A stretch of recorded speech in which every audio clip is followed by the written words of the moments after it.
do to the vehicle as it re-enters.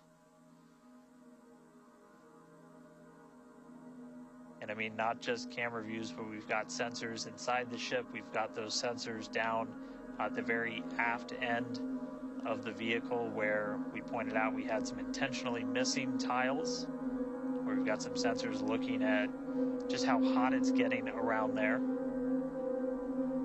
We intentionally put those in essentially the least critical part of the heat shield, where if you had any kind of a breach, it wouldn't be great for reusability, but wouldn't be critical for actual making it through the re-entry and to the landing.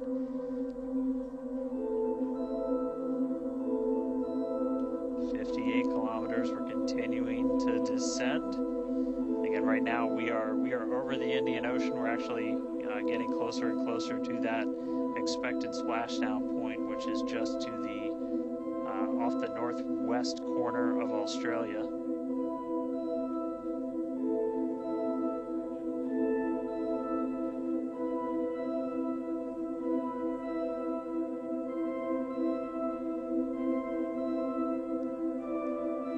You keep an eye on our speed. The speed is dropping. We're hitting the thicker part of the atmosphere now. The speed's going to start dropping precipitously. We're going to start getting to transonic pretty soon, and then after that we'll get into subsonic, where we're moving less than the speed of sound. But wow, what a light show so far.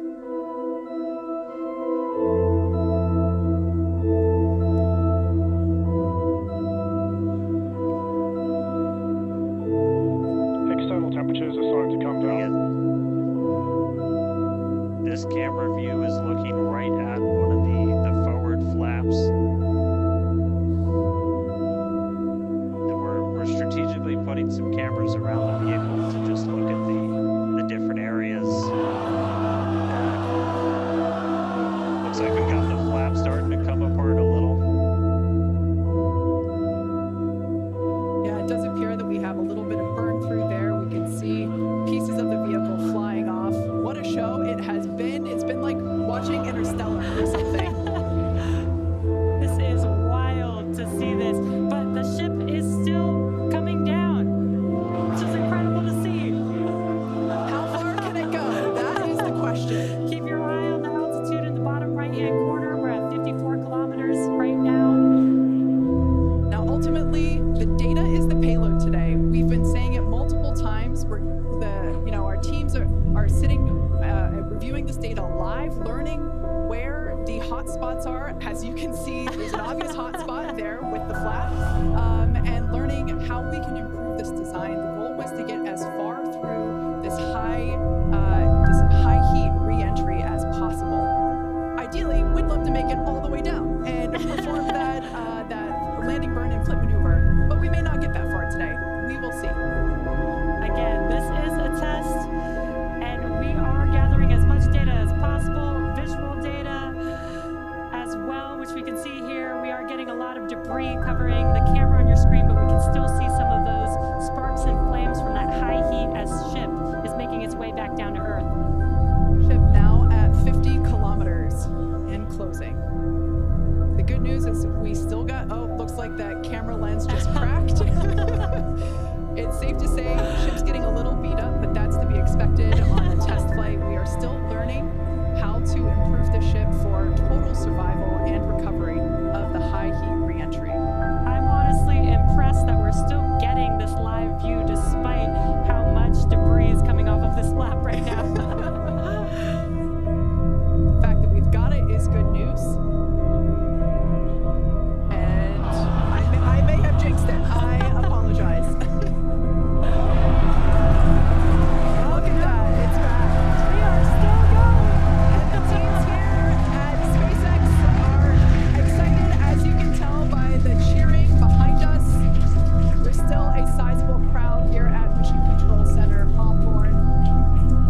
A splashdown is expected in just about 4 minutes from now.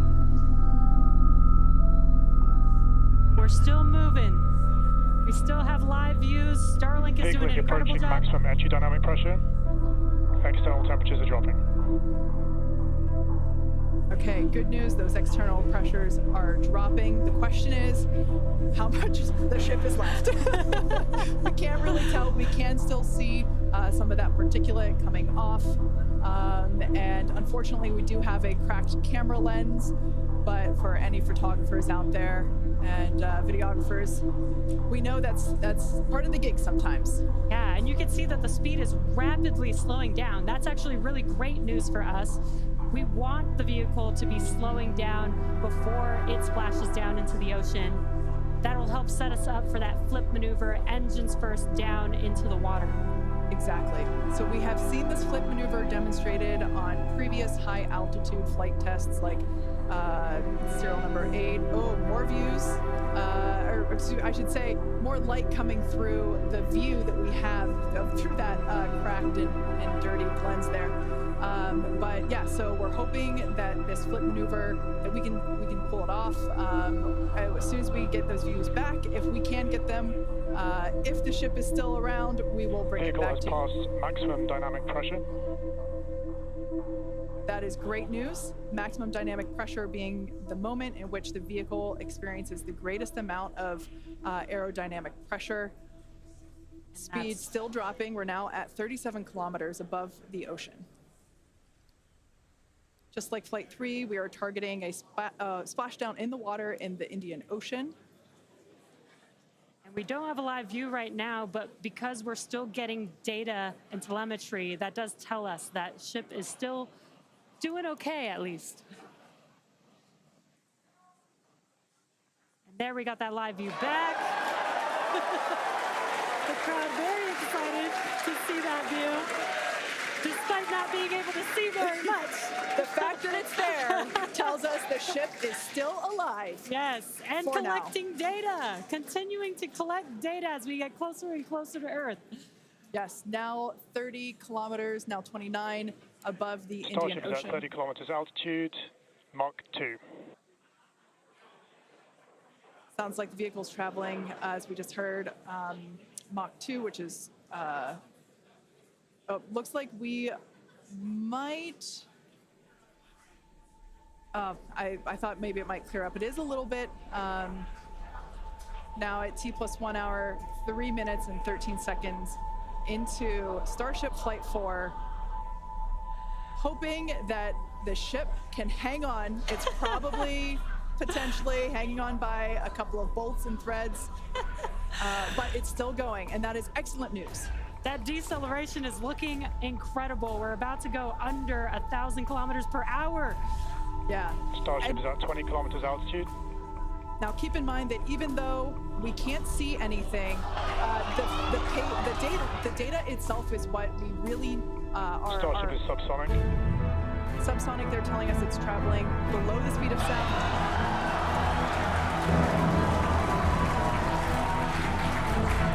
That movement means the flaps are actuating. I think we can see something. This is a nail biter. Unfortunately, we can't see through the lens, but we're still getting the feed. Starship is now 11 kilometers over the ocean. All this data is incredibly important, even if it breaks up right now. Okay, we can see that flap actuating through the glass. Starship is passing through 10 kilometers altitude. Okay, the next milestone will be initiation of the flip maneuver and landing burn.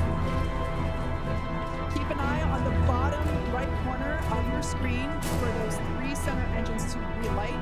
They will gimbal or angle so that the ship flips itself back up vertical and hopefully lands in a vertical position. And the crowd is very excited to get this view of that flap still maneuvering. Starship is passing through 5 kilometers altitude.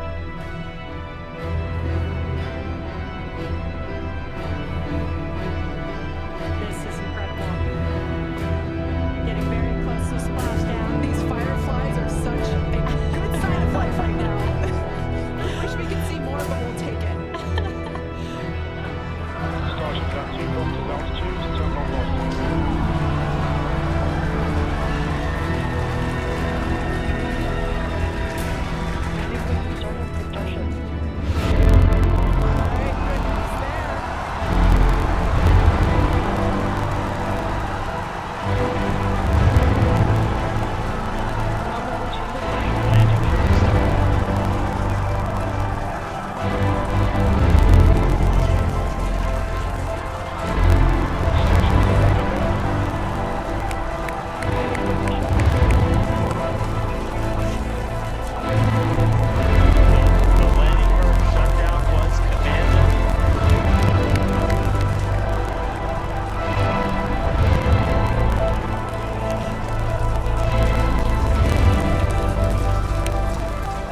had a landing burn took place. Starship made it through re-entry and did its first ever landing burn.